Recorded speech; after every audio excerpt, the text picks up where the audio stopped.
How was your lunch? Okay.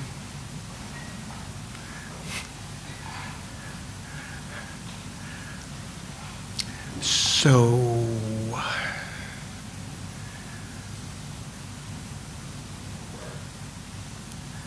there's one book I read many years ago. The title was Theory and Practice of Tibetan Buddhism.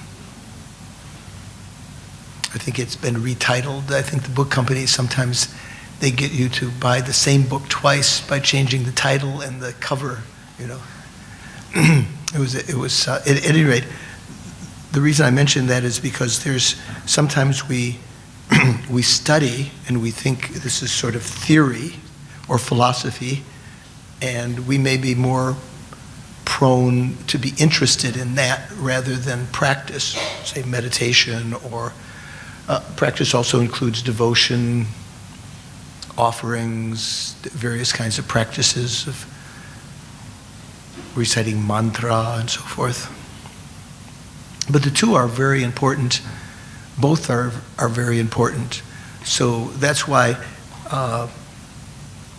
in mentioning about this, the Four Seals, the first seal, that all compounded phenomena are impermanent, we'll do some meditation on death and impermanence, so sort of to try to integrate into that. But before I begin, one of the members had mentioned that I didn't give a chance for question and answer this morning, so here's your chance. Ask away. Don't feel shy.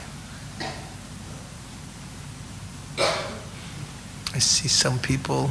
Yeah? Anyone have a question? Yeah, there's a question.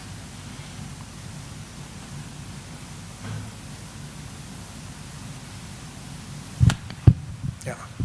Venerable, is there a relationship between the first and the second seal? Again? Is there a relationship between the first and the second seal? Is there a relationship between the first and the second seal? First and second what? Seal. Oh, seal. Well, yes. As I mentioned before, in the Theravada tradition, there's some enumerations where they, the first two seals say, all phenomena are impermanent, all phenomena are suffering, all phenomena are empty. So here, the first two are differentiated because not all phenomena are impermanent. We mentioned it, and we mentioned this morning, you recall that. And not all phenomena are suffering because, say for instance, the Buddha's body. Am I doing something? Say for instance, the Buddha's body, which according to the Theravada point of view, is a result of his past karma before he achieved enlightenment, they believe. So it is a contaminated body and therefore the nature of suffering. But from the Mahayana point of view, the Buddha was an emanation and already enlightened, and that body, any time that there is something that has arisen because of uncontaminated karma, that is not of the nature of suffering. Say, for instance, if you were to have a direct insight, direct realization of emptiness, that state of mind creates karma, and while holding that state of mind, the various activities that you do create what are called uncontaminated karma. So there's a relationship between the two in that those first two seals differentiate from the. We can see that they are differentiating that not all phenomena are suffering, not all phenomena are impermanent. But other than that, there are other relationships between them because, for instance, when we talk about the different, here's another approach to these four seals, we can say.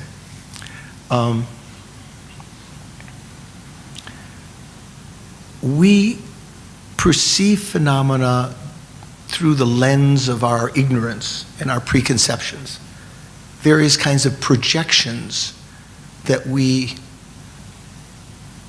have sent out onto phenomena that prevent us from seeing them as they actually are.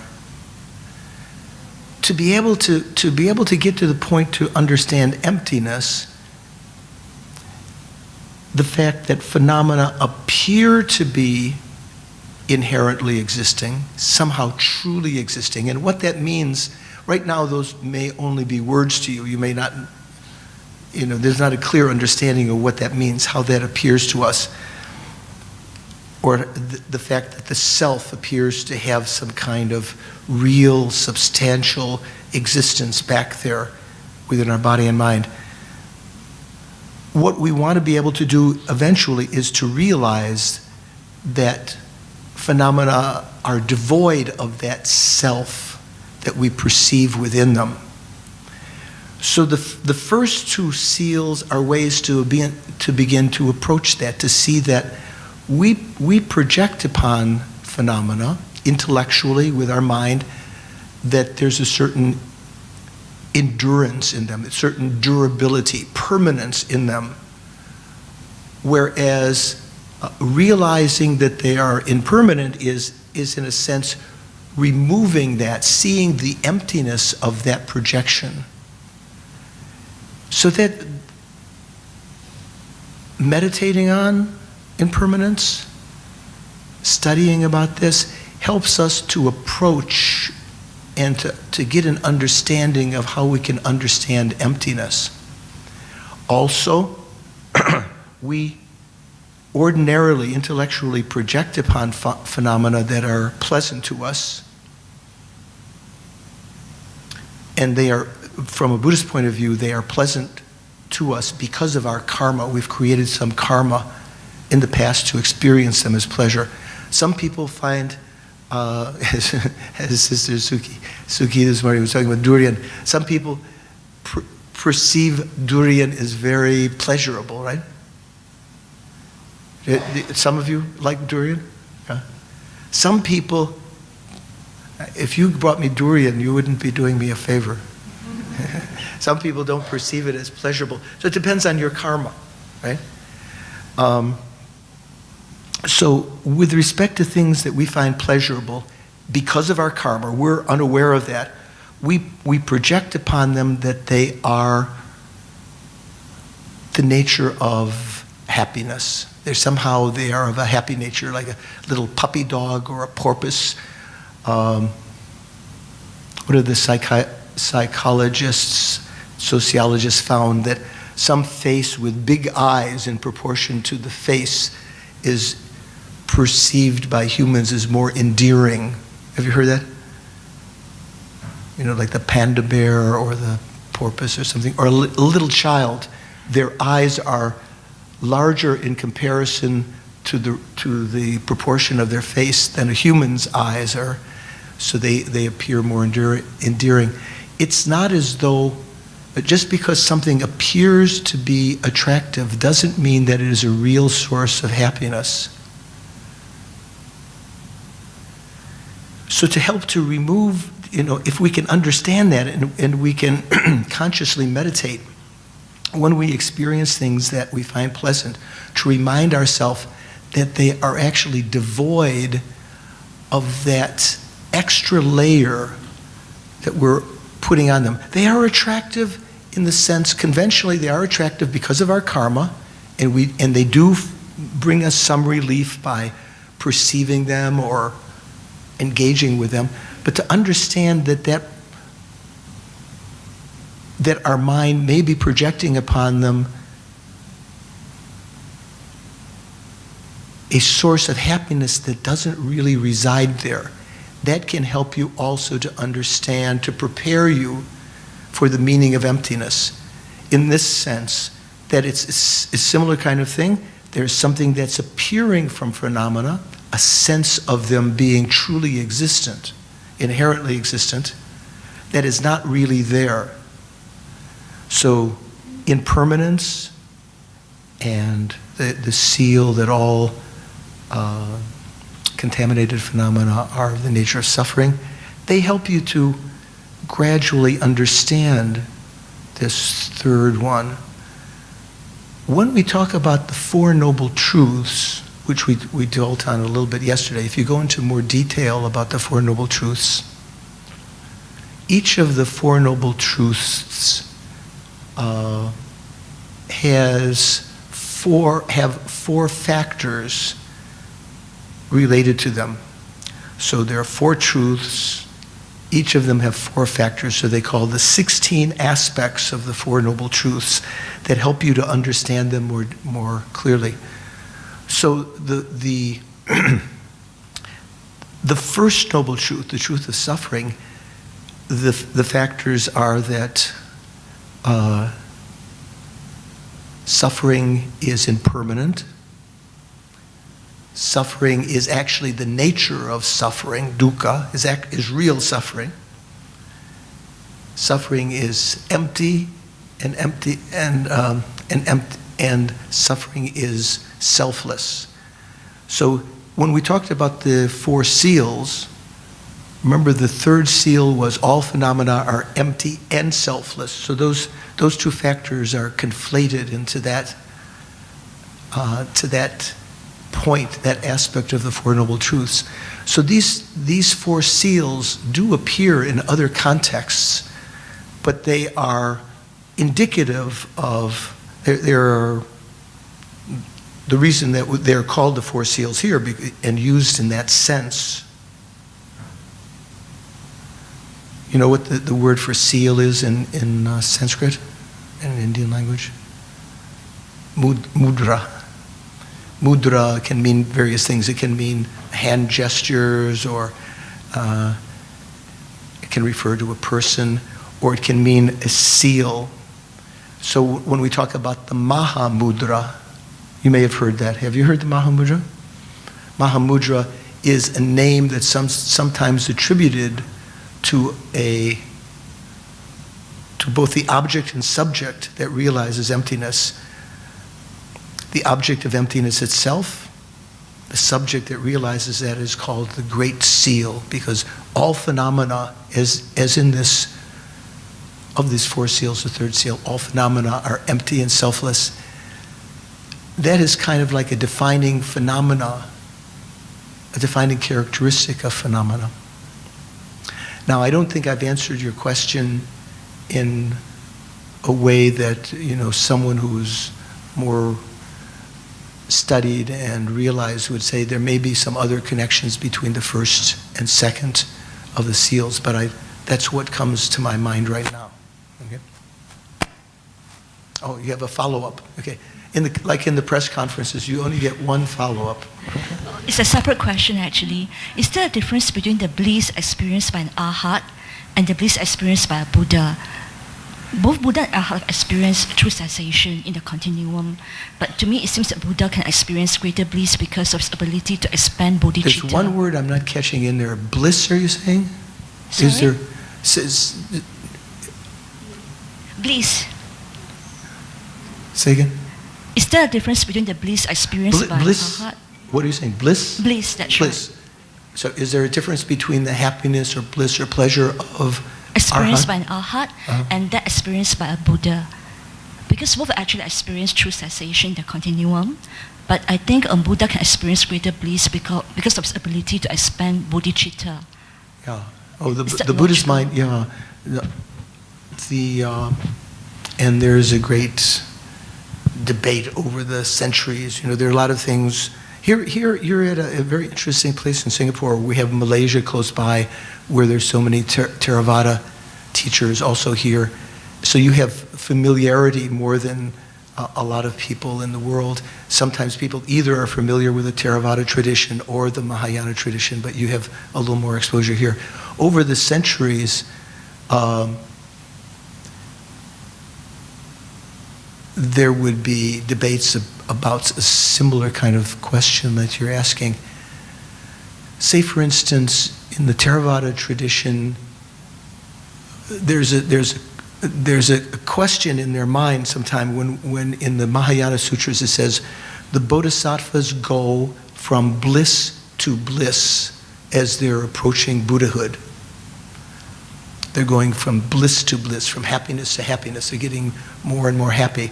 Whereas the sense of the bliss of nirvana, remember we said the fourth seal, nirvana is bliss? The sense of that is not so much a positive, what we consider bliss, like in American street slang, we talk about bling. Have you ever heard that term? Like, golden things you wear to sort of impress people, or when something is very vibrant, there's a lot of bling there, like the fluorescent lights, when you go into some, what's it called downtown? The casino, or is that what it's called? There's certain kind of, it's something that is catches your attention, like this is real happiness. From a Theravada point of view, the bliss of nirvana is one in which you have subdued all of the discordant factors, so your mind is at peace. But it doesn't sort of imply a constant positive bliss in the same way that the bodhisattvas are said to experience as they ascend, because of the very factor that I think you were alluding to, because of their, in addition to having a realization of emptiness and of course renunciation, the Hinayana Arhats have, they have this great bliss, this great mind, compassionate mind of bodhicitta. And in doing so, they accumulate much more merit. Generally, we say that the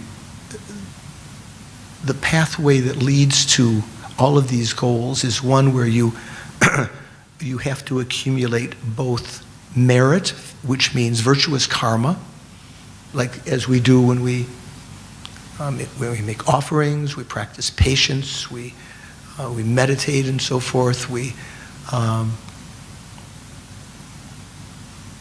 These things are associated with conventional truth, the accumulation of merit. The accumulation of merit is what brings about the ability of the Buddha to manifest the form bodies that other people can see. In addition to that, we need to have a collection of wisdom, which comes about through meditating on emptiness. So the Hinayana Arhats have a certain collection of wisdom, not the same collection of wisdom as the Buddha or the Bodhisattvas, because it has not been supported as it was developed with this collection of merit, but they don't have the vast collection of merit of the Bodhisattvas or of the Buddha. So the Buddha's mind, whatever the Buddha's mind whatever he experiences, or we'd say whatever she experiences, it doesn't have a gender. Buddha doesn't have a gender, right? Did you know that? Right? Just whatever the Buddha experiences is great bliss. They say the one taste, the single taste of great bliss. Even, so for instance, if we see garbage in the street, dog excrement, smelly stuff, we might try to avoid it because not only does it appear to our senses, to our eyes and to our nose maybe, as unpleasant, we don't have, our karma is such that if we were to have to sit there and smell it or see it, we would be unhappy. We wouldn't be able to perceive that as pleasant. But the Buddha perceives that pile of garbage with exactly the same pleasure that he perceives any other pleasant object. Everything to the Buddha's mind is experienced as great bliss. So that's a big difference between the Buddha's experience and that of the Hinayana Arhats. Their experience is one of kind of, what could we say, mellow? Would you say that someone is mellow, or is it chilled? I don't know. I don't associate with many young people in the States, but I hear sometimes the colloquial expression like, chill out, man. Do you know what that means? It means like kind of calm down, kind of like, this is kind of like nirvana, like I'm chilled. So there's a little sense of that. It's not as though the Hinayana Arhats do not experience pleasure, because if Shariputra or Mahamoggallana, the two disciples of the Buddha, were to experience a cup of mango juice or something that generally is pleasure, they would experience it as pleasure, but their pleasure is not the same as the Buddha's pleasure, which is one of great bliss, that covers everything. Does that help? Does that answer your question a little bit? Okay. Yes. Oh, you should leave that on so they can hint. He has one question.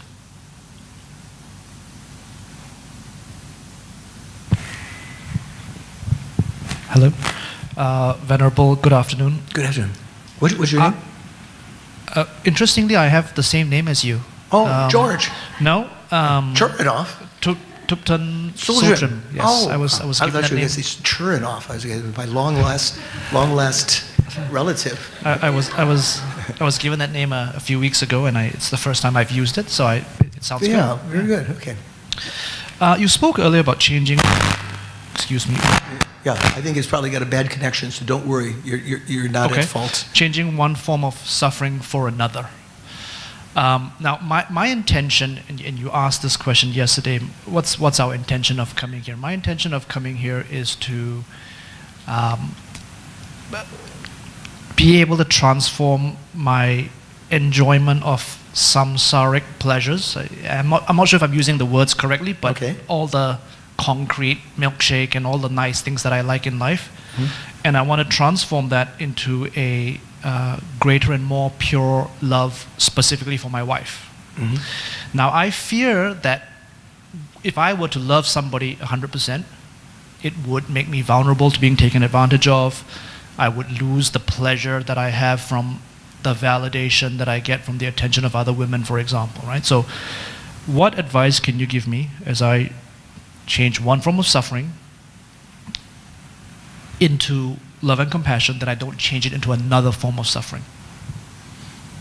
Okay, so I just so that I'm clear, when you're talking about changing one suffering, that was talking about changeable suffering yesterday, when all of the things that we experience as contaminated happiness, the worldly happiness, like the milkshake, is the diminishing of one suffering, the thirst or the whatever on the tongue, and we're exchanging that for the suffering of the milkshake until the suffering of the milkshake is recognized as greater. That's the context that you were talking about, right? So maybe I missed the case, but why don't you stop drinking the milkshake before you vomit? Or why don't you stop? Oh, yeah, no, you definitely you should.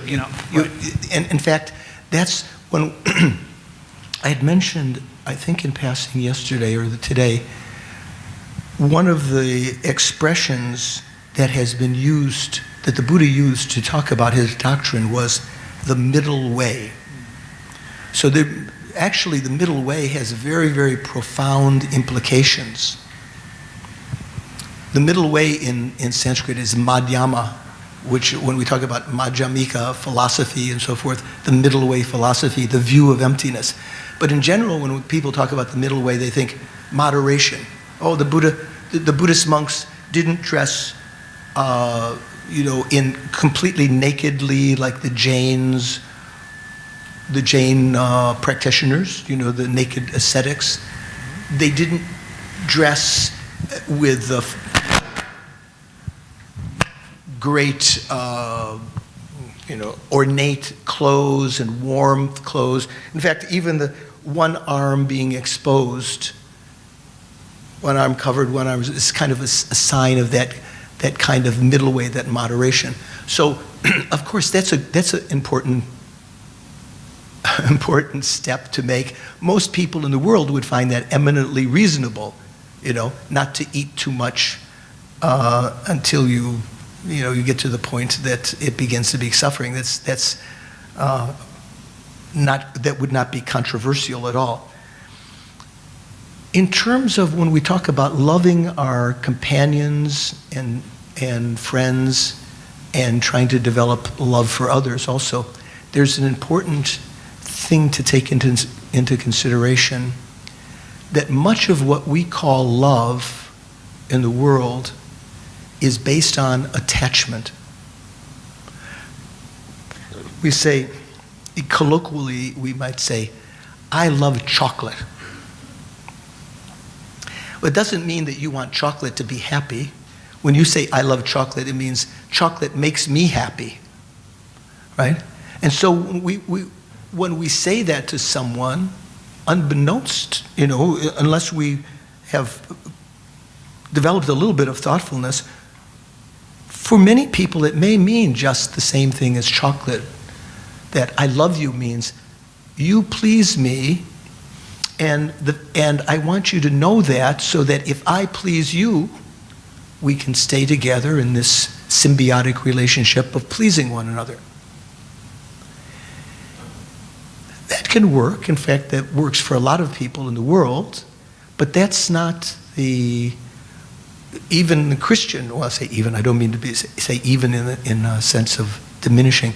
It's not, in a Christian sense, that's not the highest meaning of love. There are various meanings of love.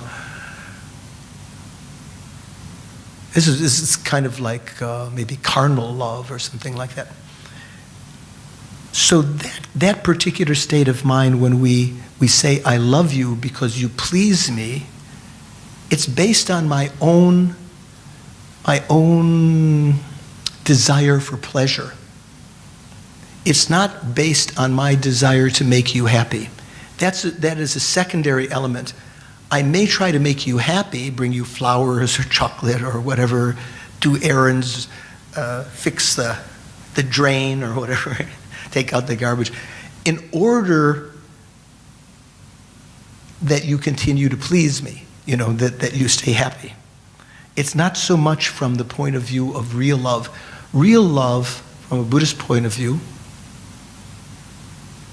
is a state of mind that perceives the basic beauty, the basic goodness of all living beings, and wants them to be happy.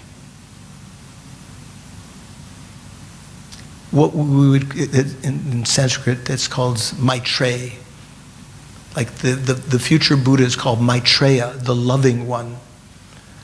So Maha Maitreya, great love, is not only wants others to be happy, but endeavors to bring happiness to them, not for any kind of self-gratification. So there's a big difference. You can see there's a big difference between that. There's just ordinary love and great love. Great difference between that and the love that we ordinarily attribute when we say, I love you. So one thing I believe that can make our relationships more durable is if we meditate on love and use those who we have this karmic relationship with, who we're not going to just discard, our companions, our family, our wives, our husbands, to meditate on love for them, not exaggerating, to use them as the focal point on meditation of love, and around them all other sentient beings. So not as though you have only love for your companion, you have love for all living beings, and see if your reason for loving your companion can be the same reason that you have love for all sentient beings. And what is that? What is the reason that we have love for sentient beings? What is the basic kind of logical thing? If one were to be, of a very unloving nature, and you have to be convinced, why should I love sentient beings? What's the reason? Well, there are a couple of streams. One is to recognize the kindness of living beings. From time without beginning, from beginningless time, all living beings have had a relationship with us. Everyone that's in samsara now, we've encountered again and again and again. Some of them, of course, are not here in this world system right now. They're in other world systems. Maybe it might be an eon or two before we encounter them again, but we will encounter them again. The people here we may encounter again and again and over a short period of, when I say short period, several lifetimes in succession. But in those lifetimes, one of the most important relationships is that of the mother to the child. Every living being has been our mother numberless times, and in so doing has been incredibly kind to us. This is one of the famous meditations that the Buddha taught in Mahayana Buddhism, to remember the kindness of the mother. If you think about that, it can be incredibly energizing, incredibly moving, because a lot of people, maybe in America, I don't know if so much in Singapore, a lot of people sometimes say, oh, my mother, just a pain, sometimes people, having meditated on the kindness of the mother, completely change their relationship with their mother. They recognize the kindness that the mother provided us with in giving us a body, putting up with the pains of pregnancy and so forth, guarding us as we were growing up so we didn't stick our finger in the electric outlet or walk into the street, or always vigilant, never getting enough sleep, giving us pleasure even from her own body, the milk of her body, the sacrificing so much for us, educating us. Sometimes when I think of that, everything I know, even from sewing, how to sew, if something gets ripped, my mother taught me how to go to the toilet. How to say the first words, our mother taught us numberless times and protected us in other times when we were animals. There's a story of the what's it called? Wild goose chase. So I find geese to be incredibly protective of their babies. Do you find that also? If you get nearby the goose, out in the countryside or something, maybe even in the city here, you come close and they'll be very aggressive and try to take you somewhere else. Or if a fox is coming to the place where the babies are, the goose will fly away. They call it wild goose chase, so that try to cause the fox to go away to protect the babies. So many ways our mothers have been kind to us. The mother of this lifetime has been kind to us in the same way that single mother has been kind to us numberless times in the past, has been depthlessly kind, as Lama Zopa Rinpoche says. Then you begin to realize that this particular mother we had this lifetime has not been our only mother. Every other being has been our mother and has been just as kind, depthlessly kind. When that meditation, to realize that all sentient beings have been your mother is not easy. It's one of the more difficult realizations to make. But when you start to get an appreciation for that, you develop a warmth, what's called heartwarming love, or heartwarming attraction for sentient beings. My teacher Lama Yeshe once when this one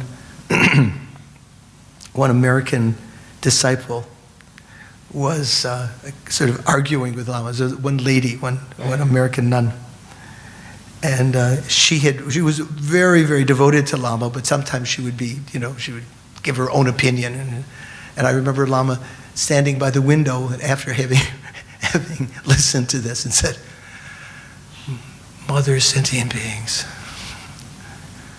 mother sentient beings," So, just recognizing that she had been his mother numberless times in the past, and to be patient and to be loving and to recognize that sometimes our mothers may act in ways that are, harmful to us or unpleasant for us. But in the same way that if our mother were to be old, have developed dementia or something else, we might be still, even if she were to act in a very aggressive way toward us and act like she doesn't know us, we would still recognize her kindness and try to help her. Of course, there's some people would not as much. Depends on your own good heart. So that's one approach to developing real love, wanting others to be happy, having recognized our relationship with them. And then in an even more expansive way, how they've been helpful to us is even when they were not mother, even when they were stranger or enemy, they have benefited us. The person who delivers the food to the market, or the person who prepares the food at the market that we buy, the people who have paved the roads that we drive on, all benefit us in many ways. They're kind to us. Even if you say, oh, well, they didn't intend, they're just making a buck, right? They're just making a Singapore dollar. They don't care to make you happy. The kindness of others does not depend upon their intention. The kindness of others to us depends on the result to us, if it brings us benefit. So how does the enemy bring us benefit? This really expands the mind a lot, to think of love. How can you have love for the enemy? What were you going to say? The enemy gives us a chance to experience the results of our negative karma right now, and rather than experiencing it for a very long time in the hell realms.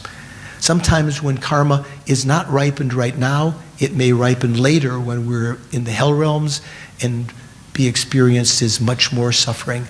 So this is like just a mild purification of that negative karma. But also in rebuking us or criticizing us or leaving us or, treating us poorly, they give us the chance to practice patience. They become our guru.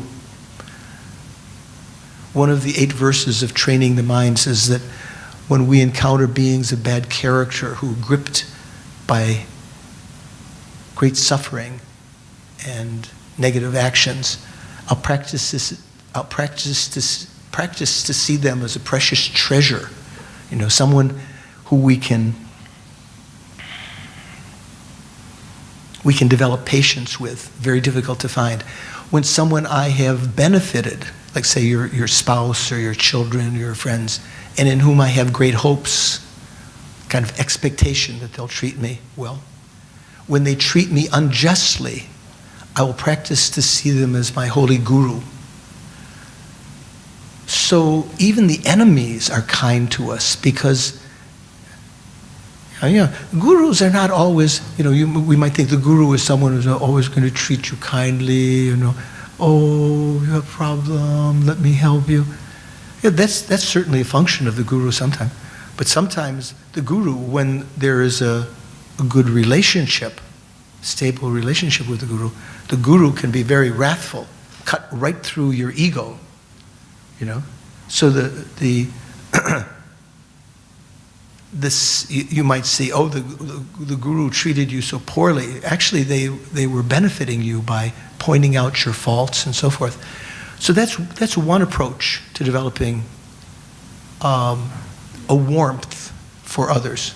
The other approach is what's called the equality of self and others, which is incredibly powerful for those that have an analytical mind. And that is very simply stated, but has many ramifications.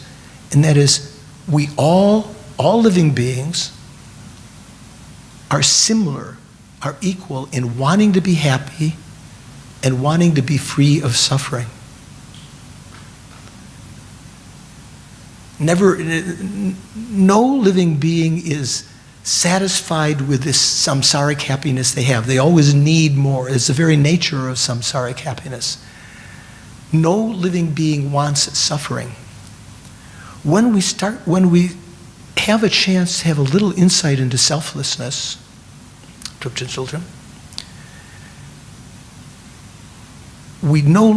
we no longer have this strong grasping to this is me, you can start to see the possibility of identifying me with the totality of sentient beings. Because we are all similar in wanting to be happy, wanting to be free of suffering. Right now, if we ourselves suffer, if I suffer, I go out of my way to relieve that. I'm going to put on, someone brought me some nice patches for my shoulder. Who was that? Was that here? Is it you? Someone brought me. So I'm going to put on later. So I'm going to go out of my way because I want to be free of suffering. But if we can start to identify with all living beings, when we see suffering out there also, we're motivated to eliminate that suffering. And when we see others deprived of happiness, not loved, not cared for, we are motivated out of this sense of equality with others, which is based more on the sense of the realization of emptiness, selflessness, starting to identify with the totality of sentient beings, the plight of all living beings, not working just for our own selfish self-interest.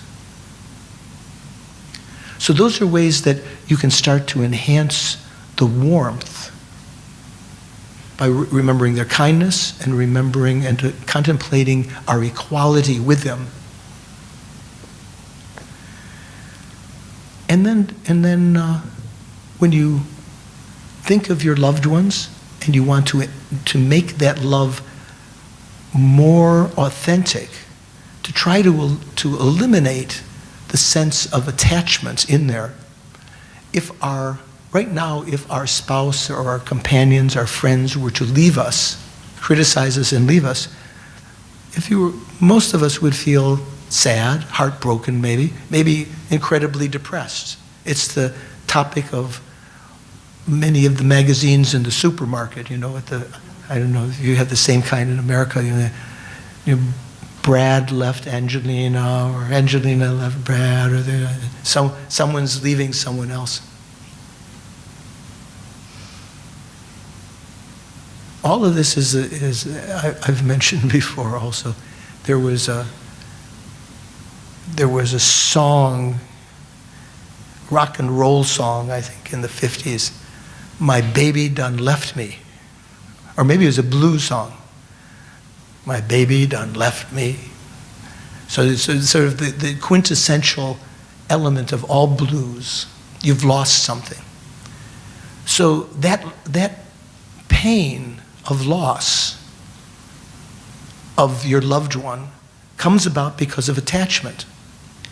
If your love was one that was based on really wanting the other person to be happy, you could be like the arhat, like the nirvana, chilled out. You would notice they're no longer there, and you might feel sad that you were no longer able to contribute to their happiness because they've left.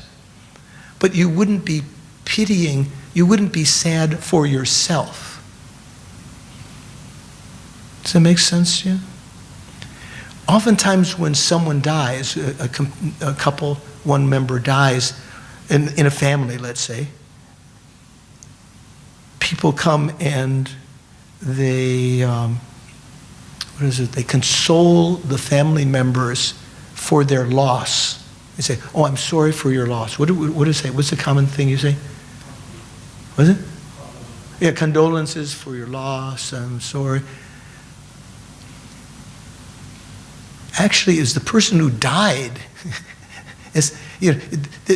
What that means is that all of these people had so much attachment for that person, not in a positive sense, not necessarily love for that person, but they had attachment for that person who died, and now instead of feeling a loss for humanity that that person is no longer there, they feel, oh, this is a problem for me, and there's no one bringing in the money any longer. Why did they leave? They take it personally. So it's a very interesting subject.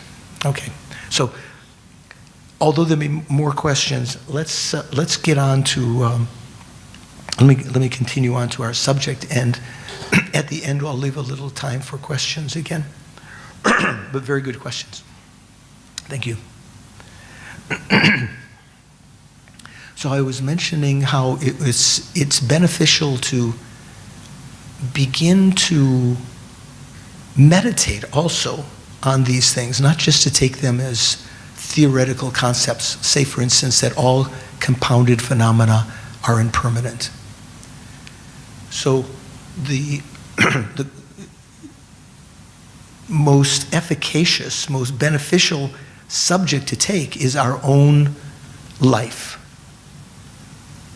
That I am not permanent, that I am impermanent, and in the gross sense, not yet recognizing that I am changing moment by moment, but just to center first of all on that, even that gross impermanence that we're not conscious of, that we will definitely die, that we will. It's something that if I ask you, as I said before this morning, if you will die, probably no one here would say they were not going to die. I don't know, maybe there would be someone who said they weren't going to die. But if you were rational, you would recognize that. But it's not like we don't have a taste of that. We don't have the realization of that. How can we bring that about? I mentioned one method of meditating on death this morning, imagining the time of your death and the dissolution of the elements and so forth, recognizing that this will happen to us. So this other method is called, that became popular, I think, I'm not absolutely certain, but I think through the Kadampa Geshis. It's slightly different, but it's called the 9-round meditation on death. So there are 3 main topics to meditate on. One is that death is certain. Our death is certain. Or you can use a different word, definite. Death is definite. If you like the letter D, death is definite. The second point is the time of death is uncertain, is indefinite. Can anyone here say when they're going to die? Maybe someone who's got a terminal illness, the doctor has said you're going to die within a week, maybe they can say within a week. Even that's not certain. They might die just the next second, But we don't know. The third point is, at the time of death, nothing besides the Dharma is of any benefit at all. We kind of alluded to that earlier today and yesterday also. You can't take anything with you, your friends, your companions, your wealth, your body that you've cultivated. You've gone to so many cures and baths and oils that you put on it and food that you've lavished on your body fails you at the time of death. It won't help you, and you can't take it with you. So let's take the first point. Death is definite. And you might say, well, what do I do to meditate on that? Do I just sit and say, death is definite, death is definite, death is definite? And it probably won't make much of an impact on you. It might, because keep it in mind. But there are 3, that's why it's called the 9-round meditation. Each of these points has 3 subtopics. So death is definite has 3 particular meditations. In the Indian context, death is kind of sometimes thought of as in a sort of human form, like Yama. Do you know what Yama is? The Lord of Death. So the first meditation is sometimes phrased like this. What is that called? Anthropomorphic, sort of making it into a human kind of thing, right?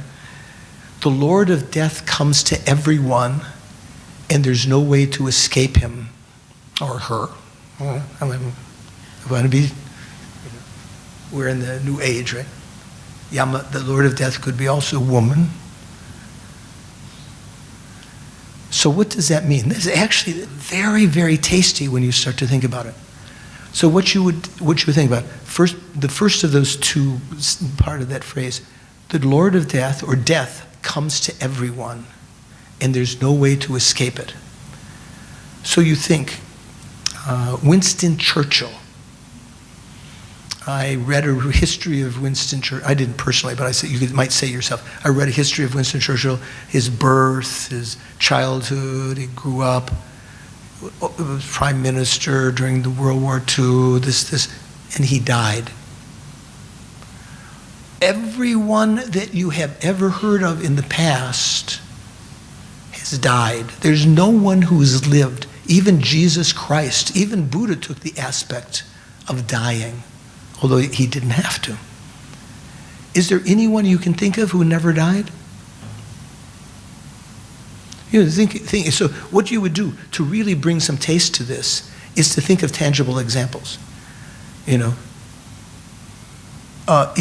my dad and mom have both passed away, so I can think of them as saying, you know, I remember when I was a child, my mom and dad raising me, and as I grew older, then they passed away. They definitely died. See that sequence of time. Say my brothers who are still alive, to think, I've seen them as they've grown up, they're growing older, you know, matured, but having this sort of the same sense of, but they too will die. Even though they're not dead yet, they will die. There's no doubt. Sometimes to use an example of another person's eventual death is easier for the ego to accept. Because if you say, I will die, the ego wants to not want to address that, right? Do you follow what I'm saying? So psychologically. So you use both people historically that have passed away. There's no one in the past that you can find who has not died. And even the people now that are living, you recognize they are the same as all the individuals of the past. There's nothing different about them. They will eventually die. And then when you contemplate this for some time, then you come back to your own self, and it becomes a little more acceptable for your mind once you've understood that other people will die. I too will die. What does that mean? It means that my existence in this body and with this particular mind, this gross mind that we have now, the personality and so forth, will cease. From a Buddhist perspective, the subtlemost mind that we talked about this morning will leave this body without any memory of being Tupten Soltrim. Goes off, takes rebirth somewhere else, maybe in the hell realms, maybe as a hungry ghost, maybe as an animal. maybe after some time as a human, and once identified in that body, thinking, I am Susanna, I am Hum Chung, I am someone else, just identifying with that, not thinking of the past lives and future lives.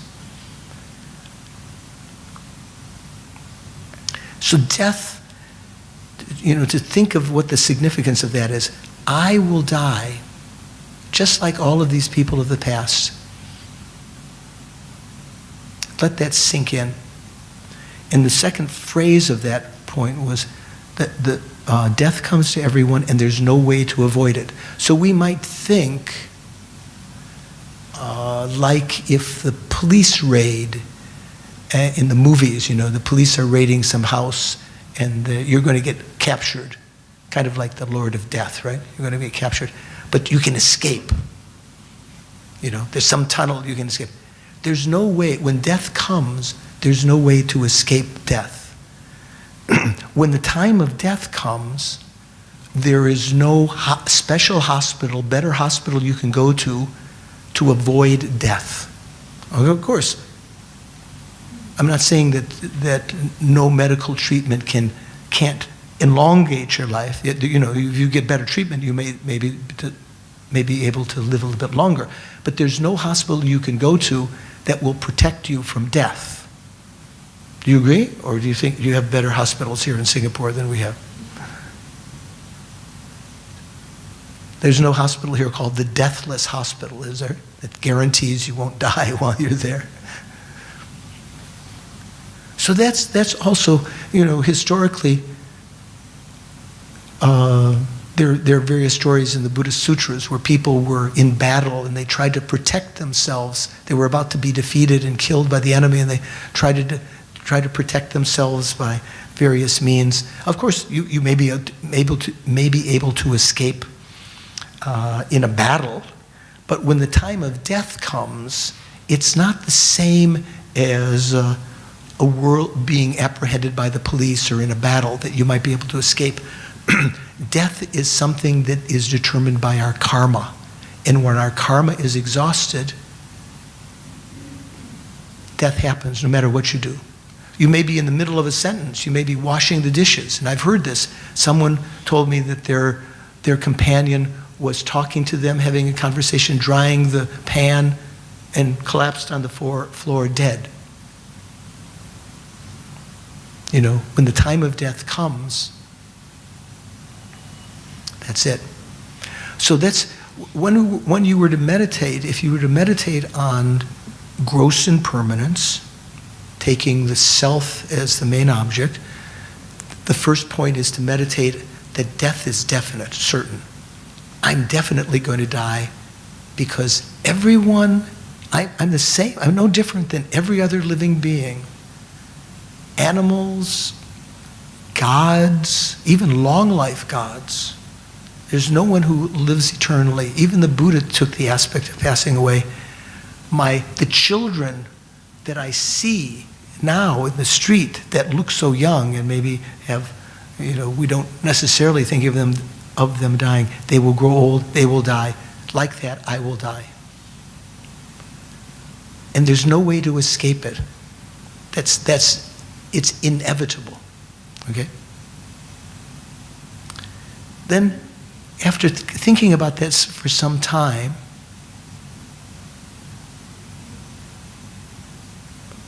you can go on to the next point. The next point of this, that death is definite, is that at the time of death, there is no way to get extra life. There's no way to, There's no way to augment your life at the time of death. Like you can do something to replenish it. And the time that we have yet to live is constantly diminishing. These two are related. So what does that mean?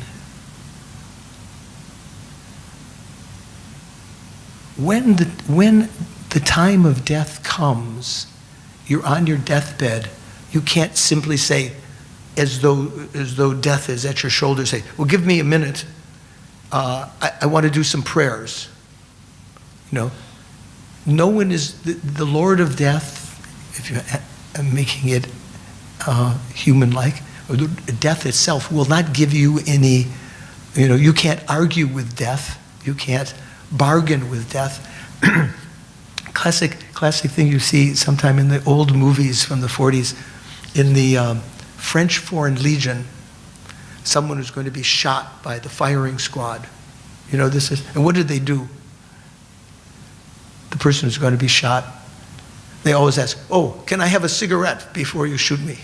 So the colonel gives him a cigarette, so he gets a couple extra minutes. You can't do that with death, you know, with the Lord of death. You can't ask for, you know, time for one more cigarette, or let me just make one prayer to Buddha to create some virtuous karma. When the time of death comes, there's no extra life. It's finished.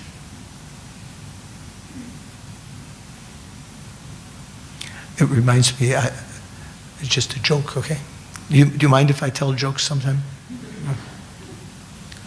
You like? So there was an advertisement when I lived in Italy on TV that was very clever, I thought. So there's the same context. This guy was going to be shot by the Foreign Legion, and instead of asking for a cigarette, he asks the officer in charge to let him talk to his mama on the phone. The Italians, big thing, mama, you know, the son. Oh, mama, you know, so he's talking on his phone. It was the advertisement was for the phone company. That was right. And he said, mama, you never know. Talking to you is, you know, how can we say? It's really saving my life, something like that, you know. So there's no,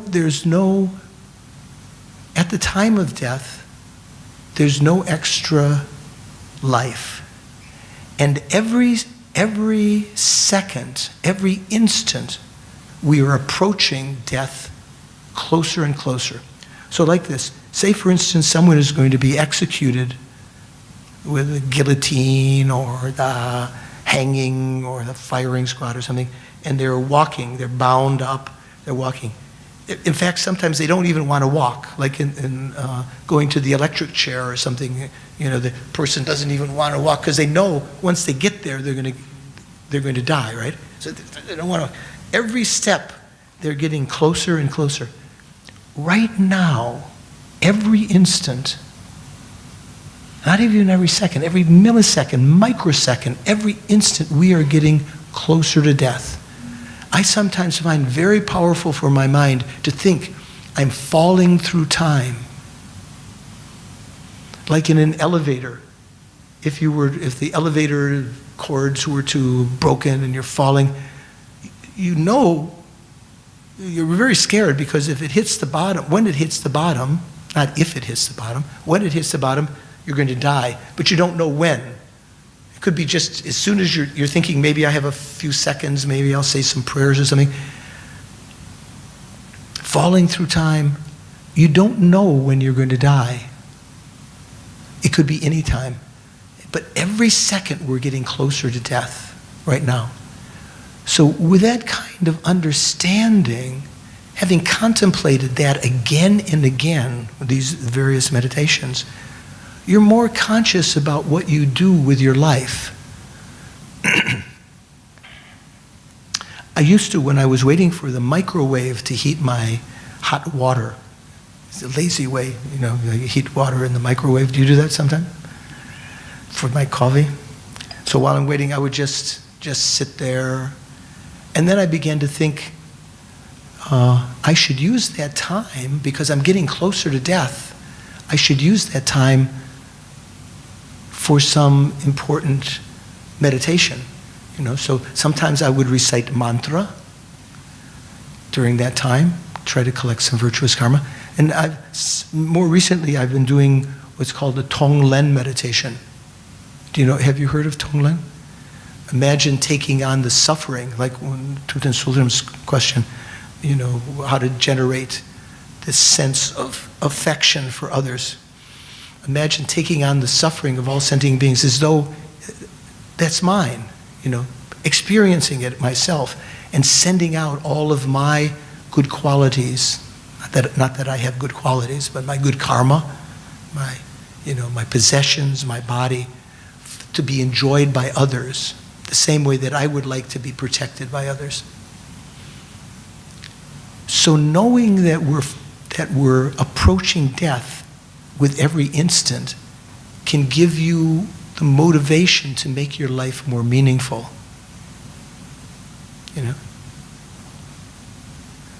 So, first point was, death is definite because death comes to everyone and there's no way to avoid it. Right? Second point, death is definite because at the time of death, you can't bargain, you can't get any extra life, so death is going to happen, it's certain. And every instant, we're getting closer, we're approaching that death.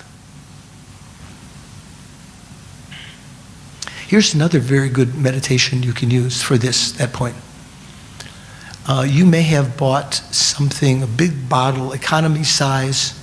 What would you buy, economy size, to eat? In America, they might be Nutella. You know Nutella? That hazelnut chocolate spread, or some big family size, or peanut butter. Coffee, big. So in the Sangha, when we were at Kopan Monastery, we would have these big cans of Nescafe. And when you first look at it, you say, oh, wow, my supply, our supply, But with every spoonful, it's diminishing. It's getting closer to finishing. You might not notice it the first couple of spoonfuls, especially with a new jar. It still looks but after a couple of days, couple of weeks, it's getting down there, and it eventually finishes. When that happens to you, try to be like Milarepa, who used all of these kind of life experiences as material for his Dharma meditation. Think, like that, my life is finishing. With every small spoonful of life, every second of every instant. One day gone, you might think, oh, I wasted today, but what the heck?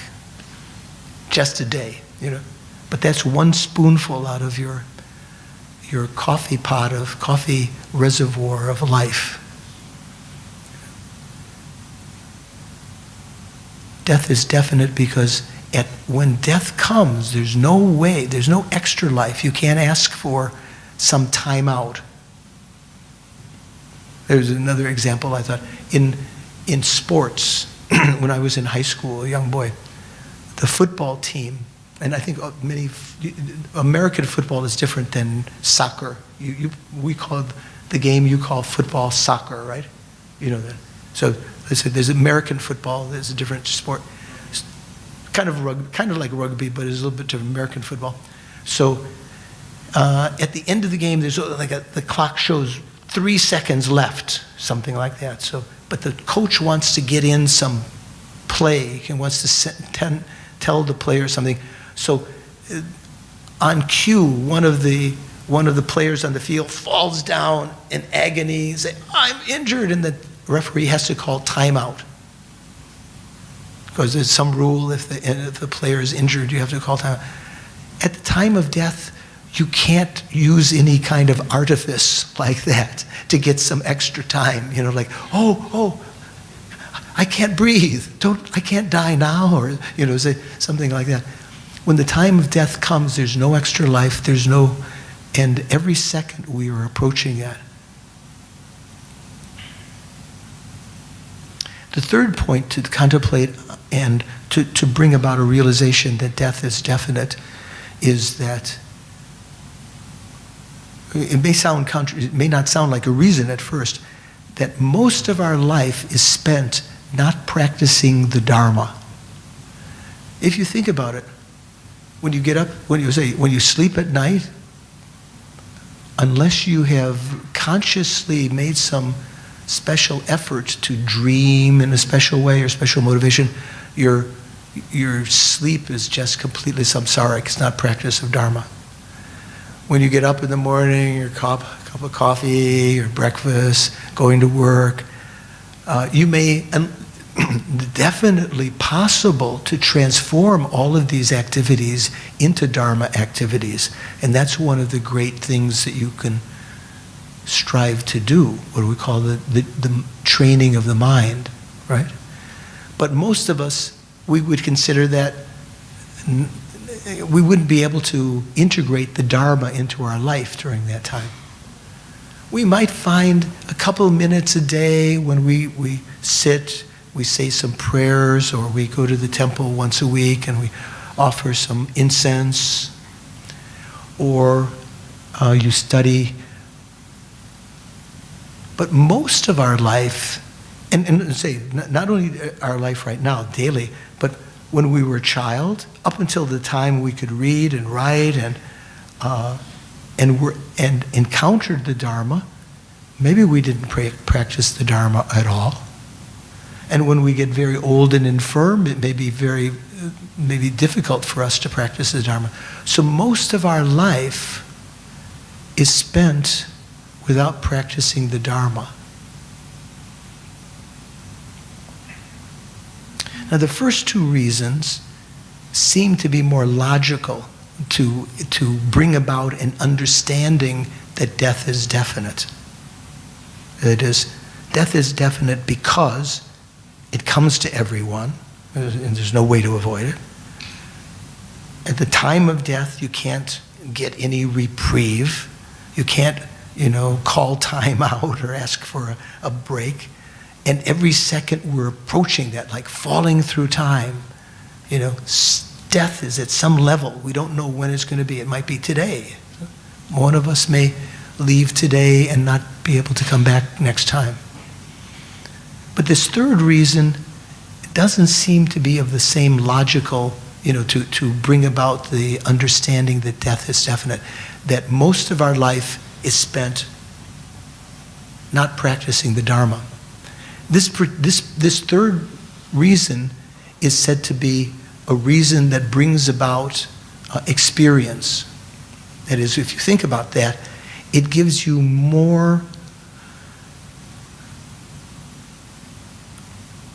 of an experience of what this means, that death is definite, that I must practice the Dharma. Because the conclusion, if death is definite, say to someone who is not a believer of any faith, or not a believer in reincarnation, the fact that death is definite might be something very pessimistic. Like, oh, what's pessimistic? What's it called? Nihilistic. Like you just, you're born, you live, you die. But for a Buddhist practitioner, when we recognize that death is definite, the implication of that, because we know that there will be future lives, is that we have to use the time of this lifetime to provide the causes for some spiritual evolution in the future. If we spend this lifetime knowing that death is definite, if we spend this lifetime without practicing Dharma at all, if we're not generous, if we're not kind, if we're not patient, as opposed to that, we're mean and self-centered and egotistic and selfish, we create negative karma for our future lifetimes to experience in very unpleasant circumstances without meeting the Dharma again. So the conclusion one would make from meditating on the fact that death is definite is that I must practice the Dharma. Because if I were never to die, if death was not definite, if I could just keep on living and there was no such thing as karma, I could just keep on, I wouldn't necessarily, I might think that I wouldn't have to practice the Dharma. But knowing that we definitely have to die, that we will have rebirth in the future, and the contour of all our future existences depends upon our actions, we know that we want to try to pack pack this life with as much Dharma practice as we can, to develop as many good qualities as we can. Does that make sense to you?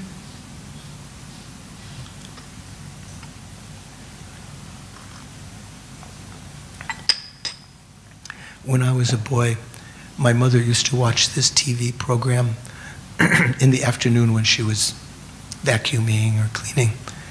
I think it was called something like Queen for a Day or something like that. So once you won the first part, the first round, you won the contest, you were the queen for the day, and you got to go on the stage. They'd open the curtains, and on the stage were these aisles where there were all sorts of products. You got a certain amount of time, maybe 1 minute. And you could go around. There was simple things like food, and then there were appliances, you know, and then there was a car, and then there were cards for a vacation. And you would have the time to accumulate as many of those as you could in your allotted time, right? Does that sound like some program you ever heard? Yeah? Oh, okay. So if the person would be a very simple-minded person, they're queen for a day, they're going out, and they're just taking the food rather than the appliances or the auto or the card that signifies the vacation to the sunny islands. And the audience is going crazy, you know, stupid, you know, get the good stuff, don't waste your time on that trivial stuff. I think that's what the Buddhas and Bodhisattvas must be thinking of us. We've got this, we're queen for a day, okay? We're king for a day. We've got this certain lifespan. You know, it's definitely going to end. When that contest was over, when the minute was over, the contestant couldn't pick up any more cards, right? So the Buddhas and Bodhisattvas are thinking, you dummy, don't waste your time on that durian, on that, you know, the casino, on the, you know, gambling, you know, being naughty, cheating on your spouses. Get the good stuff, you know. Go get the, you know, the card that leads to nirvana, you know, to you know, that will really profit. So sometimes these kinds of examples can give you a little bit of hint. You can make your own examples when you meditate on these. So that third point, that most of our life is not spent practicing the Dharma, maybe you can see that's kind of like the fact that death is definite, and the fact that we spend most of our life without practicing the Dharma is a shame. That gives you the feeling, that leads to the conclusion, I must practice the Dharma. That's because death is going to occur. Okay? Does that make sense? This afternoon session is also 2 hours, or is it an hour and a half? 2 hours. So it goes till 3:30, right? Okay. So that's the meditation on the fact that death is definite. Let's do a short little meditation on that. Let's sit comfortably. So we keep it fresh, fresh in our mind. And while we're doing that, I'm going to put a lozenge in so I don't cough so much here. Excuse my cough.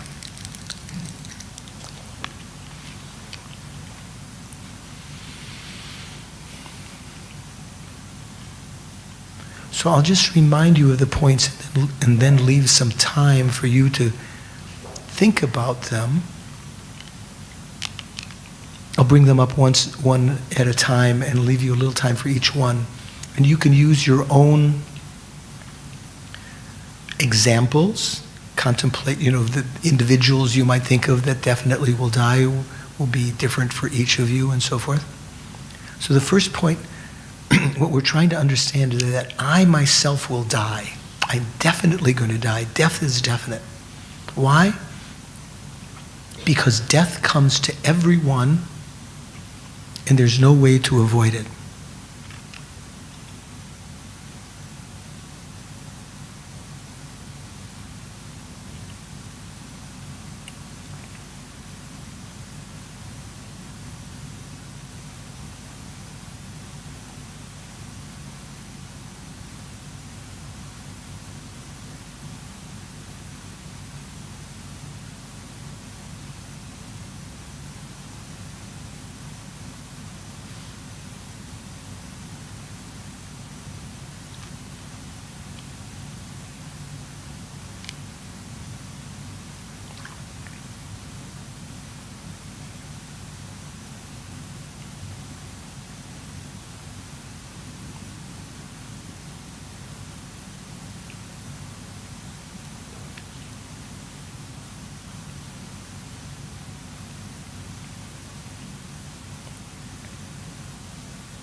And think what that means, that I'm going to die, that my mind leaves this body and mind, this gross mind, behind.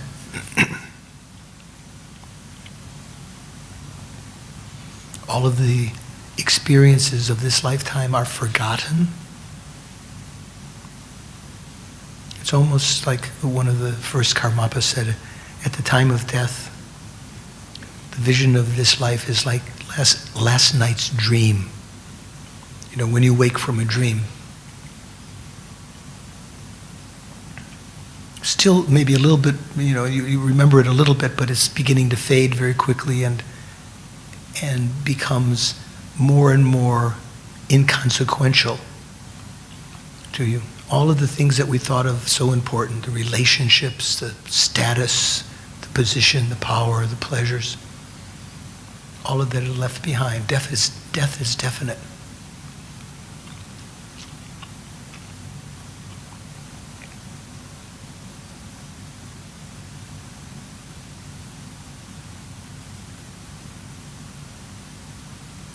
This is our nature.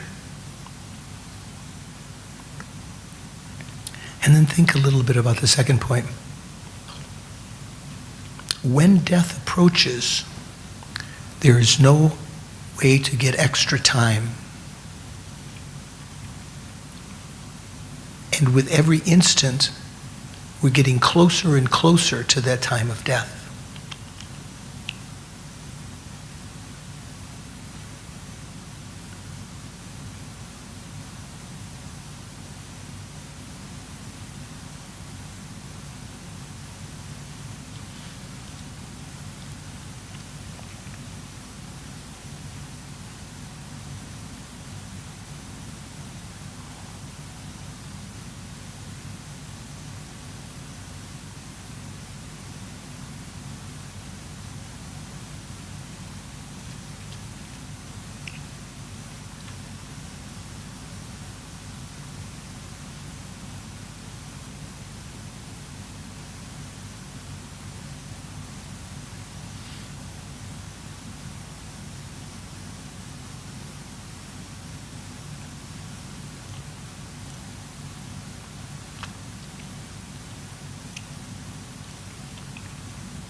Death is definite because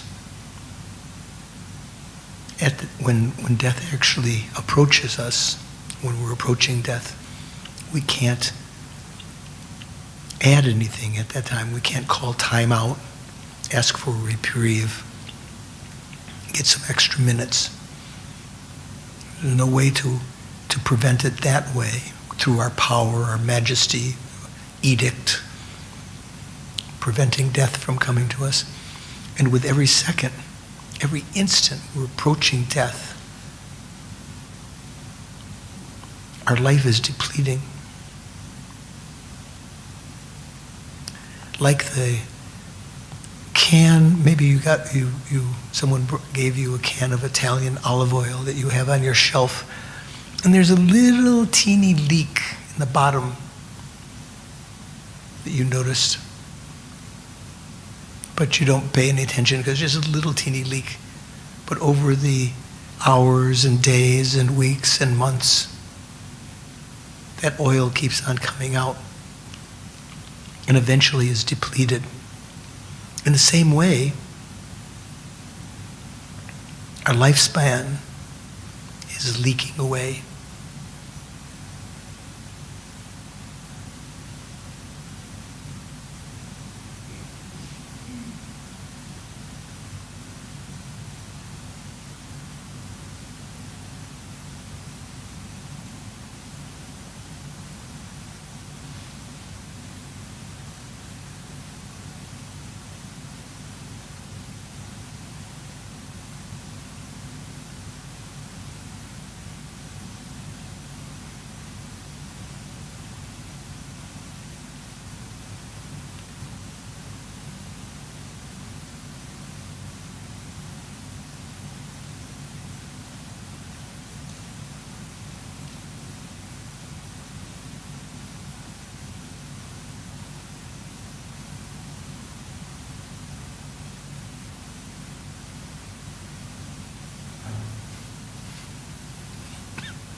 So death is definite. Death is definite because it comes to everyone. We can't, if the Lord of Death approaches, we can't escape him. When the Lord of Death approaches, has reached us, we can't ask for extra time. In fact, he's approaching us with every instant getting closer and closer. You can think of it that way. This anthropomorphic Yama approaching us every second, getting closer and closer. And third, to bring about some resolution of what to do with this life, to recognize that we spend most of our life that's definite, that has this definite length, definite size that we can't elongate and so forth. We use most of this life without practicing the Dharma. There's only just a few years in the middle of our life when we've heard the Dharma and we have some interest in practicing. Even during those years, we spend most of the time just in ordinary functions, not practicing the Dharma. Even that, there might be just a couple of minutes or a couple of hours a day practicing Dharma for a couple of years of our life.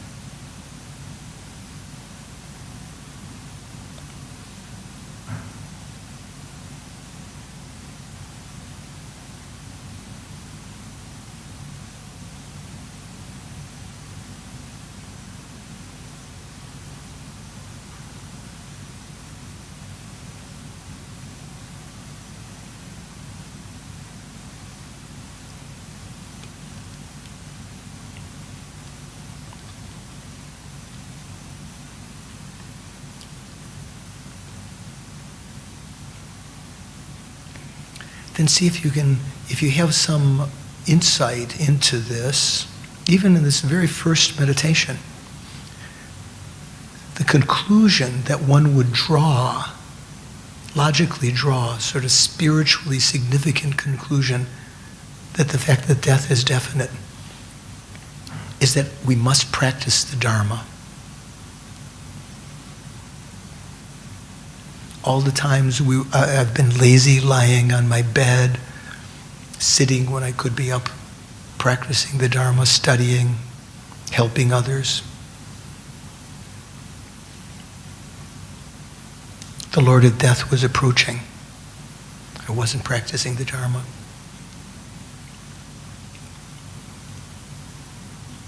Because death is definite, because this life has an end, and as we have faith that our continuum will exist in the future as a result of the karmic seeds we've left on our continuum now, the Dharma practice that we've done. We must practice the Dharma. It's not something that you can just discard.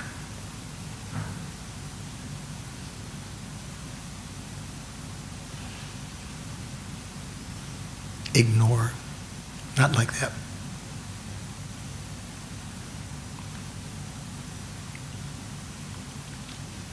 If you get even a little flavor, a little scintilla of fragrance of that understanding, hold it in your mind. I must practice the Dharma.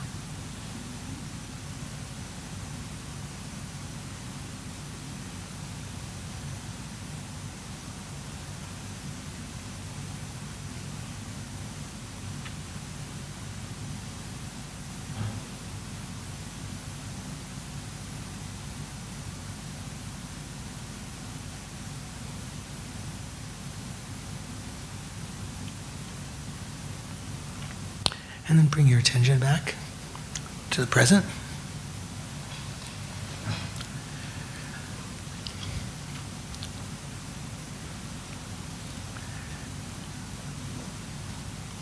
Any observation? Comment? What do you think?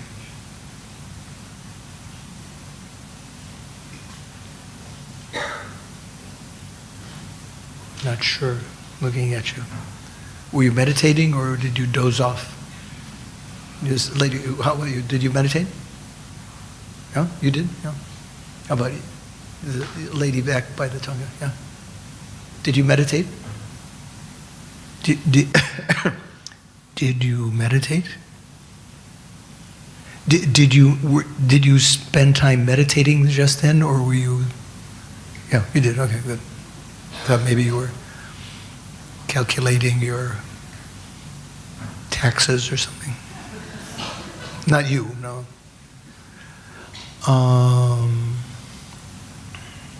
So, this meditation can bring about some very big change in our life. As Lama Zopa has said, it's said in the sutras in many places, as Lama Yeshe used to say also, that the realization of impermanence and death is an incredibly powerful understanding to have to overcome our delusions. Ultimate antidote to our delusions is a realization of emptiness. We can realize there's no self the way that our mind is grasping it to be. And in so understanding, you can eliminate the delusions, the problematic states of mind, anger, attachment, and so forth. But until you have that realization of emptiness, and while you're trying to develop it, the next most powerful realization to counteract the delusions is this understanding of impermanence and death. So the second point, so first point was death is definite. Second point is that the time of death is indefinite, is uncertain. So again, meditating on that doesn't mean that you simply say to yourself those words, time of death is indefinite, time of death is indefinite, like a mantra. It might have some effect, but not much. You need to have reasons why that time of death is indefinite. So there are 3 reasons why the time of death is indefinite. One is that in this world that we live in, we call the southern continent, this world system, the lifespans are not set. There's no set lifespan. Some of the other continents, some other places you can be born within samsara, there's a set lifespan.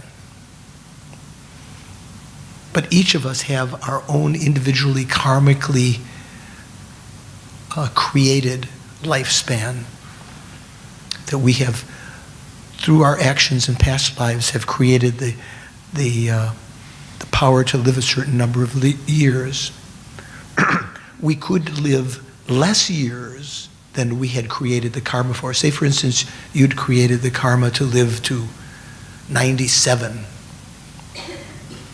But because of some other negative karma you've created, you might be in a car accident and maybe you'll die at 58. So those years between 58 and 97 are sort of lost to you.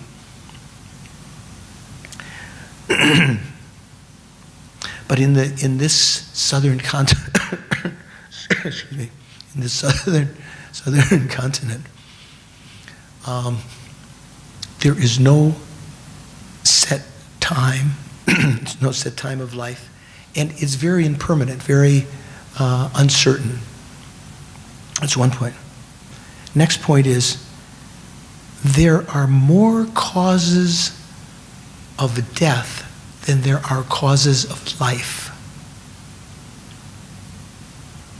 What do you think? What are the causes of life? Do you need $1 million to live?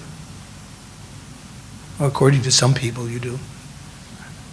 No, you don't need $1 million to live. Do you need the very best food, the very best bottled water? No. What do you need to live? You just need some air, breathing, some water, some food, and a little basic shelter. In growing up, maybe you need some affection to be a well-balanced person. You know, you can't deprive a child of love and expect them to grow up well. But in general, we don't need, many times we feel depressed because we're not loved. We don't have love. But if you think about it, is that one of the causes of life? Other than, let's say, other than the well-development of a child growing up needs some affection from the parents. But as we get older, could we live without being loved? Say, for instance, if we were deprived of love, is that a cause of us dying? Well, it could be if we were mentally so caught up in that, became depressed and, affected our metabolism and so forth. But in generally, you don't need love. You need some food, you need some water, you need some oxygen, you need some shelter from the elements so you don't get too cold or too hot. But there's very few causes of life, just a few causes of life. What are the causes of death? Many of the things that we think of as causes of life become causes of death, like eating. When I was in India teaching, I think it was a Kiwanis club. It was Kiwanis? There's some kind of club that the business people have. Lions Club. Is that a kind of club? And so I was speaking about Buddhism, and one of the persons told an incident about someone, or maybe there's a story where Lama Zopa Rinpoche told. Someone was someone was a speaker at a conference, and he was eating chicken right after his speech. And the bone got stuck in his throat, and he died.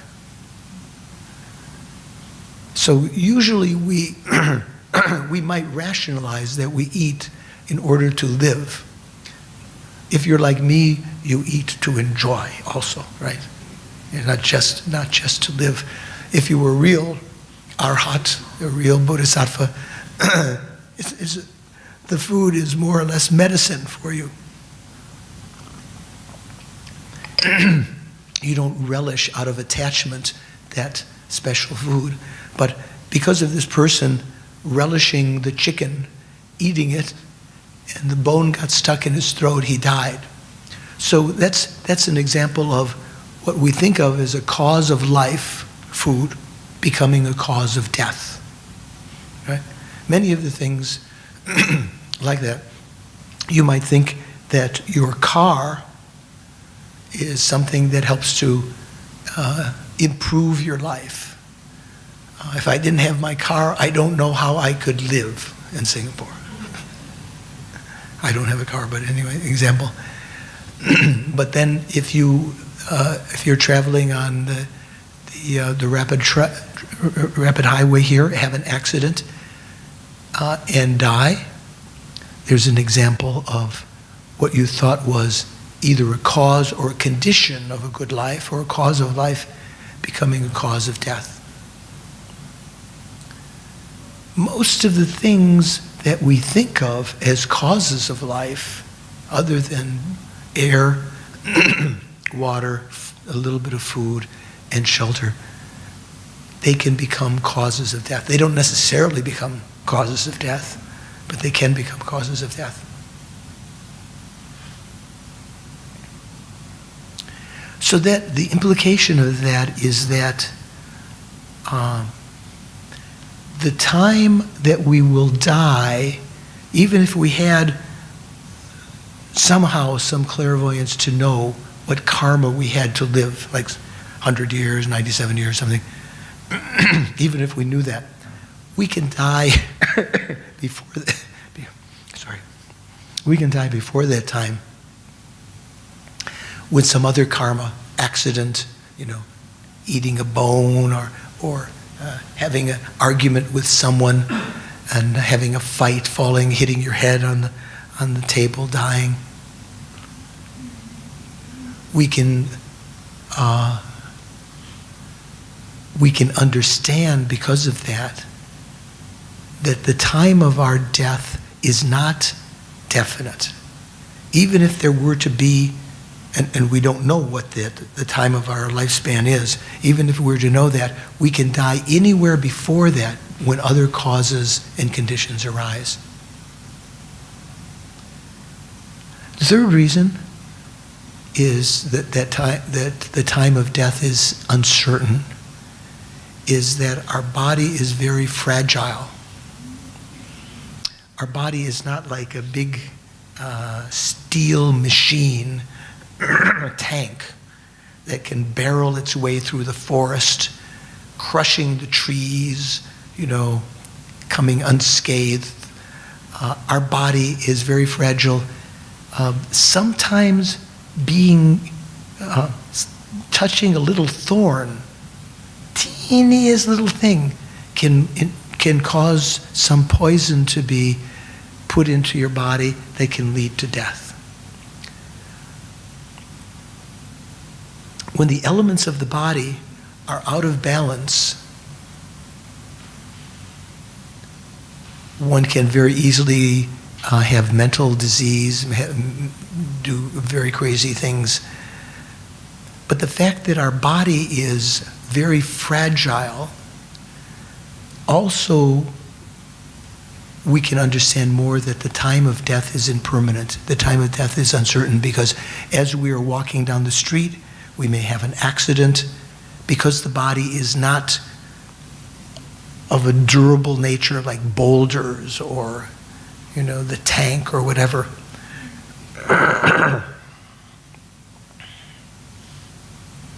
We can encounter conditions for death. So an example sometime the Buddha gave is that if you were, or Nagarjuna I think said, if you put a lamp on the porch in the summertime, if there's no wind, that lamp may burn out naturally to the extent of the fuel that's in the lamp, right? But because the lamp is so open to the air, a little breeze comes by, can snuff out the flame, right? Even though there was fuel left. So, example in terms of lifespan, even though we might have the karma to live longer, when certain conditions, because the body is so fragile, like that lamp, when certain conditions come, they can snuff out our life even before our appointed lifespan. So this point, the second point, the time of death is indefinite, is said to bring about a greater understanding of the practice of Dharma. Remember the first point, death is definite. The conclusion of that, if you had an understanding, is I must practice the Dharma. And the significance of this meditation, that the time of death is uncertain, is that I must practice Dharma now. You know, while I'm sitting on my bed, I must practice Dharma now. Get up and do something, because I might die today. I mentioned, I'm not sure if it was this morning or yesterday, if someone were to have this, be familiar with this meditation, and every day in the morning they were to motivate and remember this and think, I may die today, and even make the decision, I'm going to die today. I have to practice the Dharma. All during their living life, that statement would have been wrong. But on the last day of their life, when they said, I'm going to die today, they're right. And their whole life would have been fruitful, because every day of their life they would have practiced the Dharma.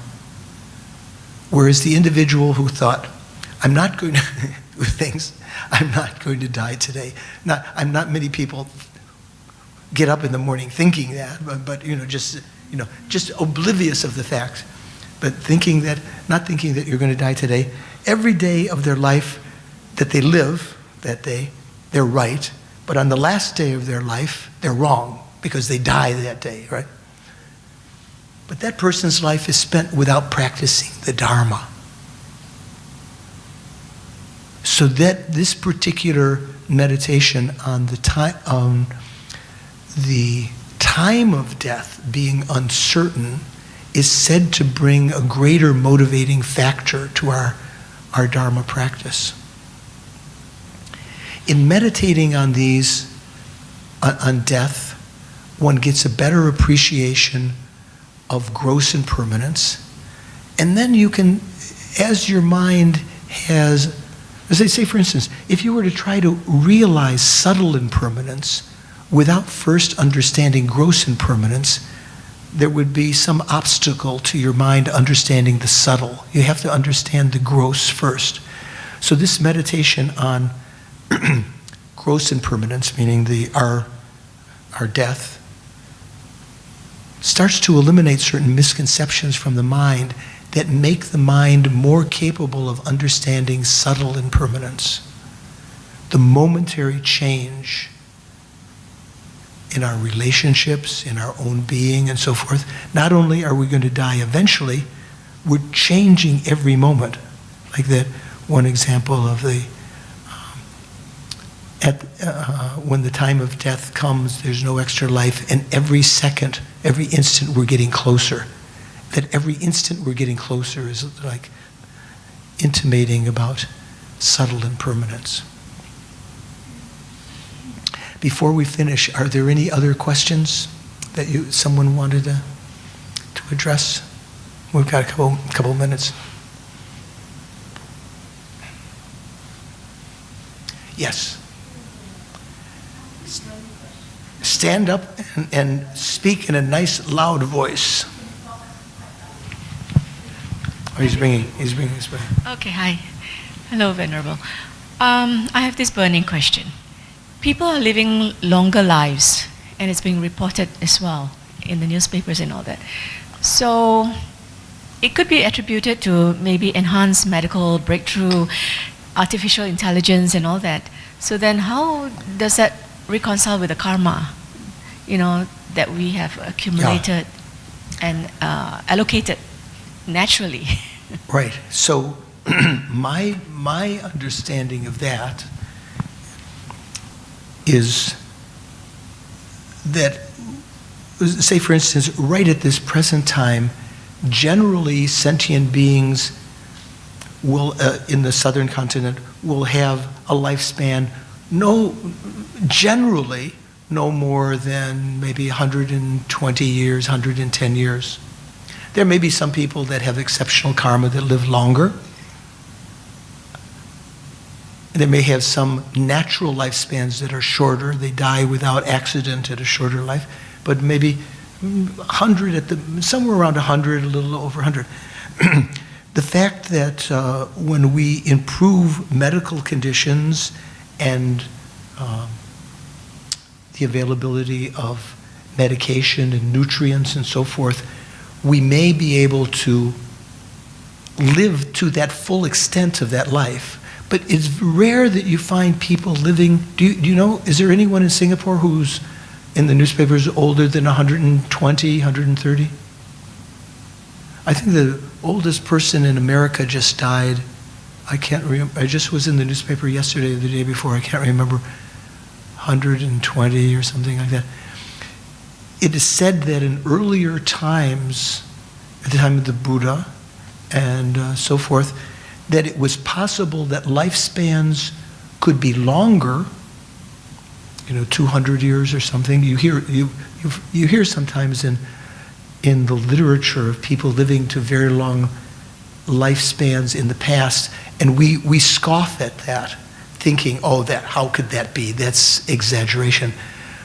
The fact that not everyone lived to 200 years in the past was because of the conditions. They didn't have the same good conditions of medical conditions and nutrition and so forth. So many people died inadvertently, even though they might have had a lifespan to live 150 or 200 years, they might have died at 37 or, in many cultures the lifespan was even like that, 37. When I was at Sera Monastery teaching Lama Oso, I remember coming in on the rickshaw with one monk who told me that he was going back to see his mom in Tibet. She was very old, and he was afraid he might not see her again. I said, "How old is she?" And he said, 44. And I was taken. That was in Tibet. The conditions, nutrition, the oppression by the government, and so forth. Not the Tibetan government, the Chinese government that was overseeing Tibet, were such that the people couldn't live. So I think to my mind, that's what's happening now.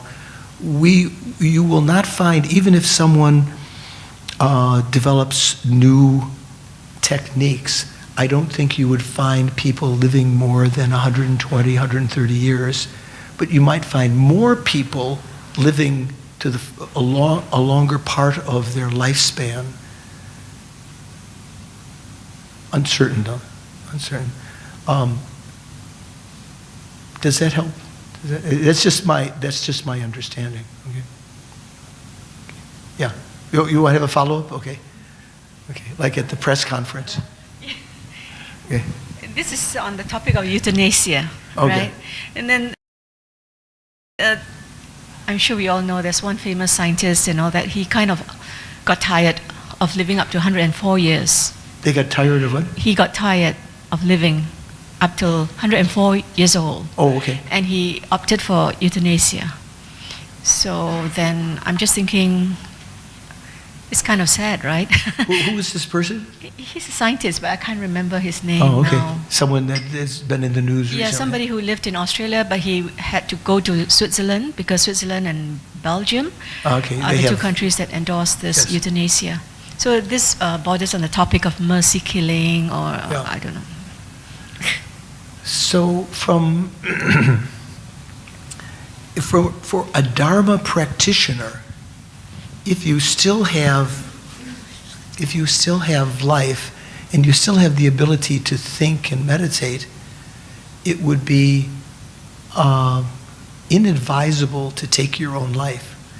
Even if you're experiencing some amount of suffering, even though one has to be reasonable. Sometimes people cannot bear the suffering if they have a disease. Just being bored of life probably is not a very good reason to take.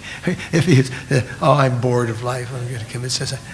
To think from a Dharma practitioner's point of view, you could be using that time to not only to benefit others, but maybe you're at a point where you're frail, you can't go out and affect the benefit of others, but you can leave imprints in your mind of developing these great realizations of renunciation, bodhicitta, the realization of emptiness.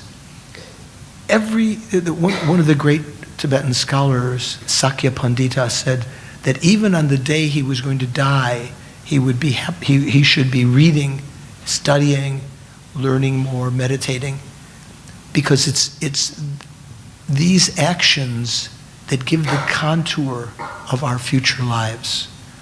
And if we really are serious to bring about benefit for ourselves and others, not only benefit of others, benefit of ourselves, to achieve enlightenment for ourselves, to be without, to be like chilled out like the Arhat, but to be beyond that, blissed out like the Buddha. We need to create the causes of that. And so we don't know where we're going to be the next lifetime. If we were to commit suicide, or if we were to assist someone else committing suicide, we don't know we don't have the clairvoyance to know where they're going to be the next instant after they die. They might be in the hell realms. Had they lived a couple minutes longer, a couple weeks, months longer, experiencing some discomfort, they could have burned up karma that otherwise is now going to be experienced in hell. Sometimes the karma, if the negative karma ripens as a human being, it ripens in a way that's less severe than if it ripens when we're born in a lower realm, as an animal or as a hungry ghost or in the hell realms. So we don't know. We might think we're alleviating the suffering of someone, but we may be putting them in a situation where they'll end up with more suffering. So that's one thing. Yet, on the other hand, if we're motivated out of compassion, and that person's mind is very not capable of enduring this suffering, I'm not saying that you should do this. I'm just saying that there's a Buddhist understanding that the main motivating factor, the main factor that determines the karma we create is our motivation. So if our motivation is altruistic, even if it's not skillful, even though we want this person to be out of their suffering, even though, and we might assist them, the animal dying or someone dying, even though they might end up having more suffering, still we accrue some virtuous karma, but not total virtuous karma because of the effect. We were expecting them to be out of their misery. Maybe they have more misery now in the future. So it's a little bit of a unclear thing unless you are like some of the great beings that do exist today that have clairvoyance to know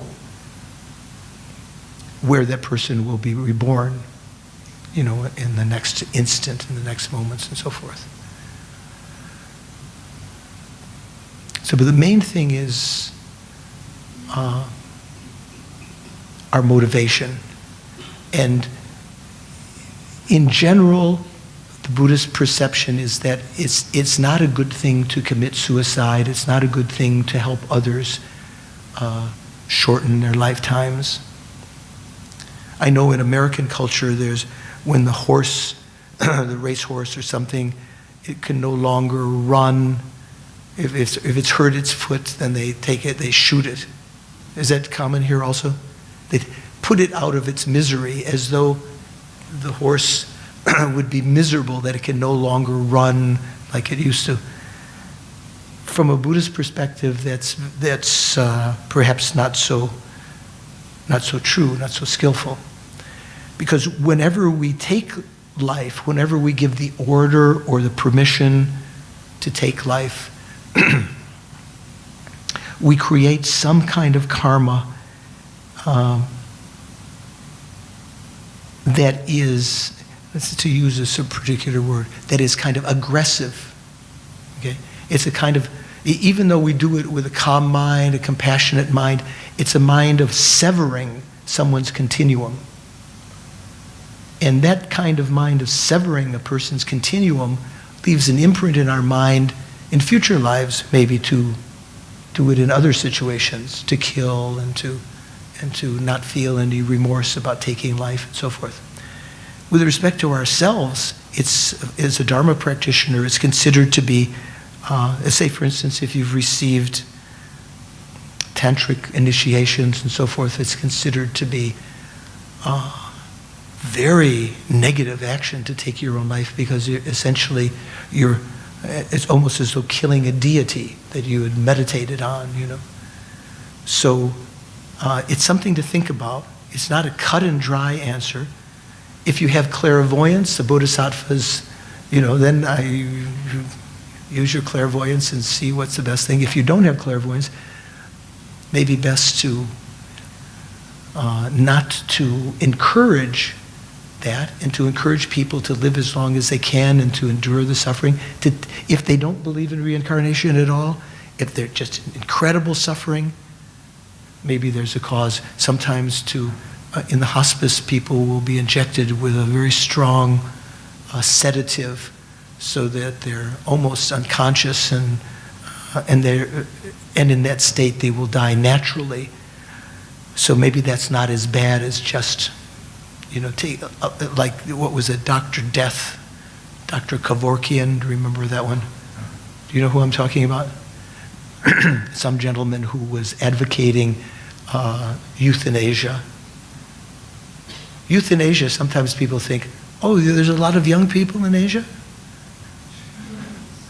No, euthanasia, you didn't get it. Youth in Asia, okay, never mind. He was advocating this, and that particular state of mind begins then to devalue the value of the human life. If you can just think, oh yes, life is so trivial that when any kind of problem comes, there's always this out. And can you imagine a future where this would be so common? Just some little problem in their life, and then they would like to be put under to die. It's a shame, because they don't have an understanding of the value of this human lifetime. Okay, so let's just spend a moment to dedicate. I think we've created some good energy today, some understanding. Let's try to dedicate this energy. Usually in Buddhism, the 3 times of the time of the before an action, the motivation is the most important thing. We tried to motivate before we did our lessons today. And at the end, and during the actual action, to do it in as precise and correct fashion, ethical fashion as possible. And at the end, to dedicate the virtuous karma that you've created so as to preserve it and to direct it into the most dharmically beneficial form. Your motivation actually can have an effect on the karma you've created, your dedication, thinking, due to this merit that I've created today, whatever good karma I've created, may it not ripen simply in some samsaric contaminated happiness, which it would otherwise, But in whatever way it ripens, may it become the cause of my continued spiritual development. Year by year, decade by decade, life by life. Due to these merits that I've created today, may they become the substance of my realizations of renunciation, bodhicitta, and an perfect understanding of emptiness. May they become the lifeblood of my bodhisattva practice, working for the benefit of others. And due to these merits, as a result of these merits, may they eventually lead me to my own enlightenment, where I can spontaneously and effortlessly work for the welfare of sentient beings in the most skillful, perfect way.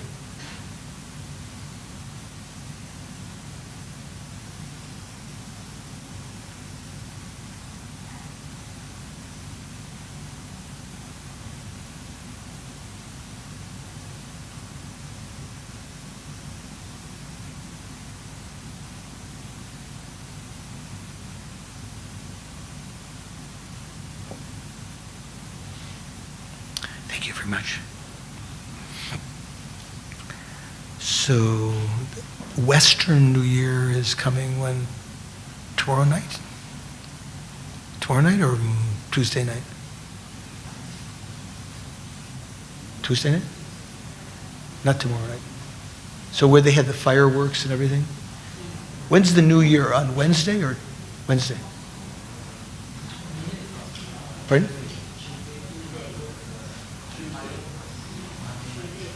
Oh, Monday night there'll be fireworks. Okay. So enjoy the fireworks, and if you can join again next week, we'll continue these series of lectures, and have a happy New Year.